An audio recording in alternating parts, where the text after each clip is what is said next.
1991 का जो एक्ट है उसका सब सेक्शन जो है वो ये कहता है कि एंशिएंट इमारतों को, एंशिएंट स्मारकों को, स्थलों को इससे अलग रखा जाएगा। और एंशिएंट की डेफिनेशन बताई जाती है कि 100 साल से ज्यादा पुराना हो। तो प्रतिवादी पक्ष जो है वो भी 1991 के एक्ट का जिक्र कर रहा है और वादी पक्ष ये कह रहा है कि देखिए जी इसी में तो प्रावधान है, तो ऐसा नहीं है कि ये हमारे खिलाफ है कानून, ये तो हमारे हक में है। तो उनकी दलीलों को कैसे देखते हैं आप? नहीं, तुम्हारे तो 100 साल पुराना तो ज्ञान व्यापी मस्जिद भी है। तो आप कैसे कह सकते हो कि ये सिर्फ हिंदुओं की तरफ से तर्क दिया जाएगा? मैं तो कहता हूँ इस विवाद में ना पड़े। हाँ। कि हम कर सकते हैं नहीं कर सकते हैं। वैसे भी एंशिएंट मॉन्यूमेंट के रूप में जो डिपार्टमेंट है उसके हाथ में चली जाएगी तो वहाँ हम पूजा भी नहीं कर सकेंगे, वो सिर्फ म्यूजियम जैसा बन जाएगा। तो इसीलिए जो हमें चाहिए वो है जो था, जो शिव भगवान की कल्पना के अनुसार बनी, उसको लाना है, उसे रद्द कर दें। क्यों प्रधानमंत्री की क्या हिचकिचाहट होगी, क्या संकोच होगी?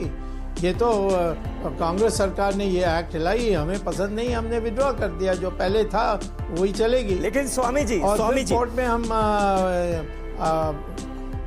स्वामी जी आप तो खुद कानून के इतने बड़े जानकार हैं, आप कह रहे हैं कि ठीक है कांग्रेस की सरकार थी, पीवी नरसिम्हा राव की सरकार, वो कानून लेकर आई, आप कानून हटा दीजिए, आज आपके पास बहुमत है। लेकिन ये आप जानते हैं कि अगर 1991 का प्लेसेस ऑफ वर्शिप एक्ट खत्म किया जाता है तो तमाम संविधान के जानकार भी कह रहे हैं कि एक तरह का पेंडोरा बॉक्स खुल जाएगा। क्योंकि अभी देखिए हिंदू सेना चली गई, उन्होंने कहा कि 3 नहीं जी 3000 ऐसे धार्मिक स्थल हैं। क्योंकि ये तो मुगलों के टाइम में हुआ कि बहुत सारे मंदिर जो है वो गिराकर मस्जिद का निर्माण किया गया। फिर तो जगह जगह इस तरह की डिमांड्स उठेंगी, जगह जगह याचिकाएं डाली जाएंगी कि ये हमारा पुराना मंदिर था, अब यहां पर स्ट्रक्चर को गिराओ, मंदिर बनाओ।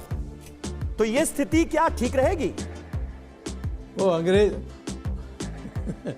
अंग्रेज भी हमें ऐसे ही डराते थे, हम छोड़कर चले जाएंगे तो अराजकता हो जाएगी, सब राजा महाराजा अलग अलग देश बना लेंगे। हाँ। हमने ऐसे ये डराने वाली बात हमने बहुत सुना है। एक केंद्र सरकार है तो किसको हिम्मत होगी? हम तो कहते हैं कि हम उसी समय ऐलान करेंगे कि 3 वापस आ गई, बस अब बाकी के लिए किसी को इतराज़ है कि किसी में ये मेरे बगल में या मेरे गांव में एक मंदिर थी, उसको मुसलमान ने तोड़ के मस्जिद बना दी। हाँ। दूसरी जगह में मंदिर बना के दे देंगे। मंदिर वहीं बनना है वो जब होती है जब भगवान आकर वहाँ प्रकट होते हैं। जैसे राम लाला में राम वहाँ पैदा हुए, ये हमारी आस्था है। कृष्ण जन्मभूमि हमारी आस्था है। काशी विश्वनाथ में शिव भगवान ने ज्योतिर्लिंग लगाई, ये हमारी आस्था है। हाँ। तो उस आस्था के बाकी क्या है? तो अब राम को पूजा करने के लिए इतने मंदिर हैं देश में, उसमें एक टूट जाएगा तो दूसरी जगह बना देंगे और जिसने तोड़ा उसको सजा देंगे। नहीं, ये बात आप बिल्कुल सही कह रहे हैं। वादी पक्ष भी यही कह रहा है कि भाई मंदिर में एक बार प्राण प्रतिष्ठा हो गई तो जब तक मूर्ति का विसर्जन नहीं हो जाता तब तक वो मंदिर रहता है। ये ज्ञानवापी के पक्ष में दलील दी गई है। लेकिन उधर जो प्रतिवादी पक्ष है वो भी स्वामी जी यही कहता है कि एक मस्जिद अगर है तो वो सदा मस्जिद ही रहेगी। ओवैसी साहब कहते हैं कयामत तक मस्जिद ही रहेगी अगर मस्जिद है तो।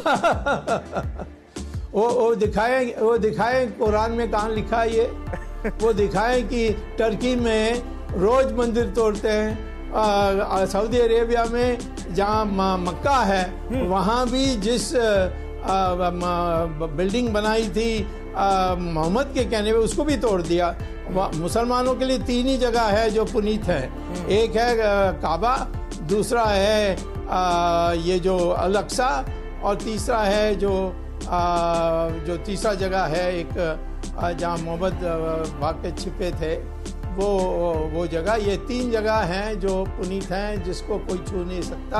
बाकी सब मस्जिदों को कभी भी तोड़ सकते हैं। ये तो ट्विटर में ये छोड़िए, हमारे जो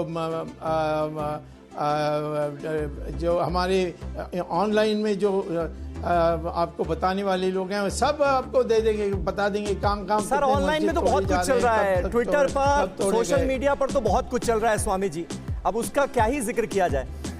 लेकिन आप जो बड़ी बात कह रहे हैं मुझे लग रहा है मैं तो कह रहा हूँ मैं तो कह रहा हूँ, आप सऊदी अरेबिया के जो वहाँ अमीर है उससे पूछिए हाँ। कि मस्जिद हटाया जा सकता है, वो कहेगा बिल्कुल हटाया जा सकता है।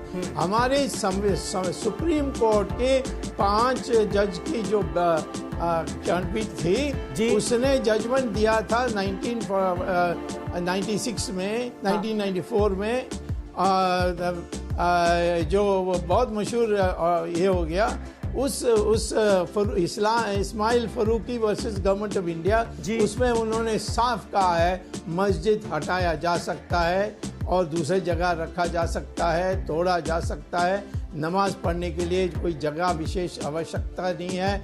आप रेलवे प्लेटफॉर्म में पढ़ सकते हैं, एरोप्लेन में पढ़ सकते हैं, आपके ड्राइंग रूम में पढ़ सकते हैं, सड़क में पढ़ सकते हैं। तो ये क्या है, कहाँ से ये तो भावनाओं की बात हो गई। ये तो भावना वैसे तो इस्लाम में ही कहा गया है, स्वामी जी, इस्लाम में ही कहा गया है कि जिस जगह पर विवाद हो वहां पर मस्जिद हो ही नहीं सकती, वहां पर नमाज कबूल ही नहीं हो सकती।